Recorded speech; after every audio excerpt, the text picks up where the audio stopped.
Udah oke nggak ya penampilanku? Wah, kalau pendeta katanya ada yang kurang. Kalau belum pakai kolar, mesti pakai kolar dulu. Bapak Ibu Saudara, persoalan penampilan ini bukan cuma sekedar jadi pergumulan di zaman modern. Dari segala zaman, dari dulu, penampilan itu menjadi penilai dari status seseorang. Dari apa yang dia pakai, apa yang dia kenakan, orang kemudian menilai, oh dia statusnya seperti ini, dia berasal dari kalangan seperti itu. Bukan sekedar tampilan diri saja, penampilan fisik, tetapi juga orang seringkali menilai tampilan dari materi yang dipergunakan. Rumah, di mana sih rumahnya? Di pinggir jalan besar atau masuk ke gang? Apa sih kendaraan yang dia pakai? Dan masih banyak hal lain yang berkaitan dengan materi yang kemudian dipakai juga sebagai cara untuk menilai status seseorang. Semakin maju zaman, semakin besar akses bagi seseorang untuk memperbaharui penampilannya. Bahkan keinginan untuk memperbaharui penampilan ini ditangkap oleh sebagian besar orang sebagai peluang usaha. Makanya tidak heran ketika kita menjumpai misalkan saja ada rental kendaraan atau peminjaman kendaraan yang bisa dilakukan harian, mingguan, atau bulanan. Ada juga peminjaman untuk keperluan wanita, misalkan tampilan dari barang-barang bermerek dengan kalau kita beli, wah harganya luar biasa mahal.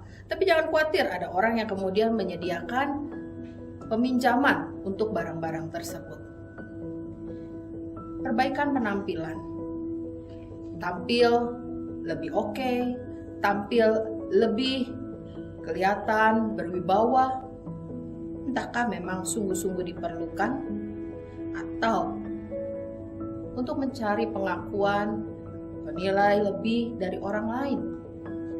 Oleh karena itu kita harus sungguh-sungguh memeriksa dan jujur terhadap motivasi. Motivasi adalah landasan, alasan, dasar kita melakukan sesuatu.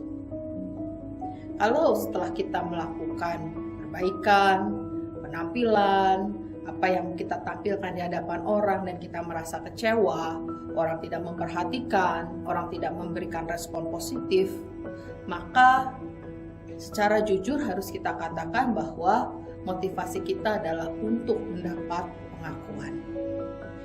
Jika untuk meningkatkan penampilan kita mengorbankan hal-hal lain yang sebetulnya jauh lebih penting dan jauh lebih membutuhkan, maka kita harus jujur. Motivasi kita dikuasai oleh ego kita semata. Bapak Ibu Saudara, kita mesti ingat bahwa hidup yang telah Tuhan percayakan kepada kita lebih dari sekedar penampilan.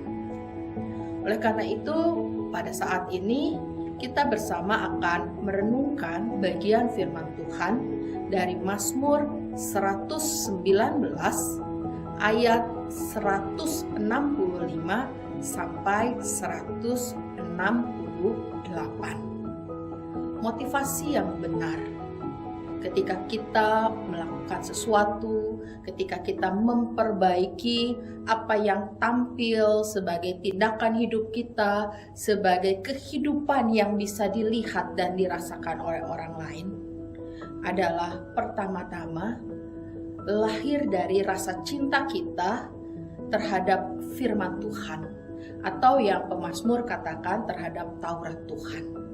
Karena kita mencintai firman Tuhan, kita mau sungguh-sungguh melakukan itu. Sehingga orang yang sungguh-sungguh melakukan perintah Tuhan dari firman Tuhan, pasti tampilannya akan berubah. Apa yang ia sajikan kepada dunia, apa yang dia nyatakan kepada orang lain melalui dirinya, fisiknya, kehadirannya, sikap hidupnya, lahir dari kecintaannya terhadap firman Tuhan dan terhadap perintah-perintah Tuhan.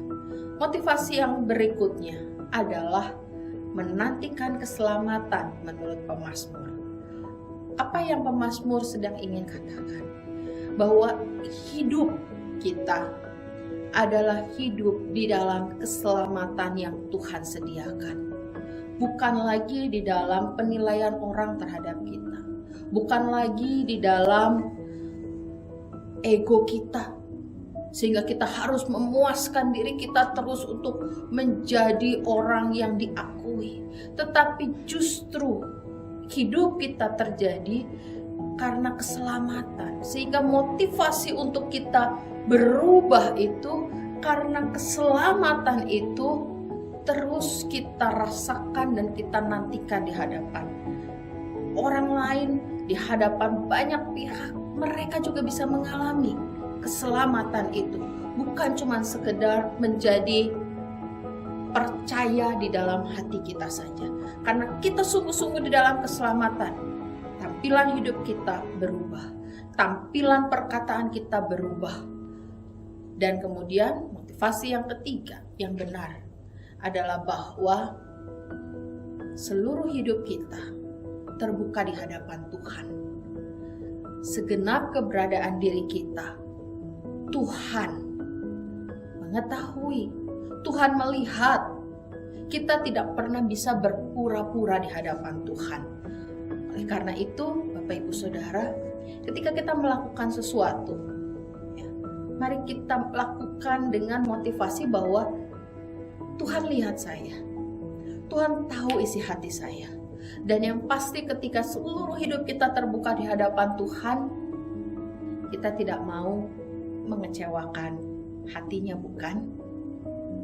Mari kita bersama merenungkan dalam segala praktek iman kita, penampilan kita yang mencirikan kita sebagai orang Kristen. Apa yang menjadi motivasi kita? Yang berikutnya, apakah kita hidup ini telah dipenuhi oleh kecintaan kita terhadap firman Tuhan, sehingga hanya kebenaran firman Tuhan yang mengubahkan tampilan kehidupan kita dari hari ke hari. Kalau ya, kesaksian apa yang bisa saudara bagikan? Kalau saudara mengatakan, saya merasa belum dipenuhi oleh cinta terhadap firman Tuhan, maka komitmen apa yang mau saudara hidupi sehingga saudara semakin hari semakin mencintai firman-Nya?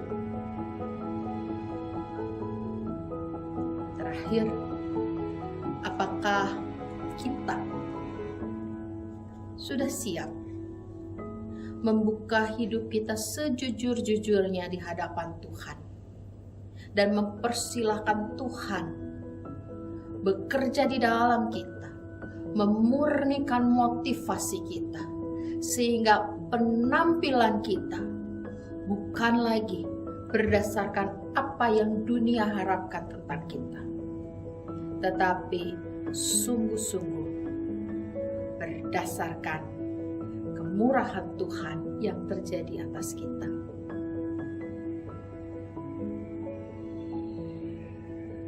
Selamat berubah karena engkau mencintai firman Tuhan. Amin.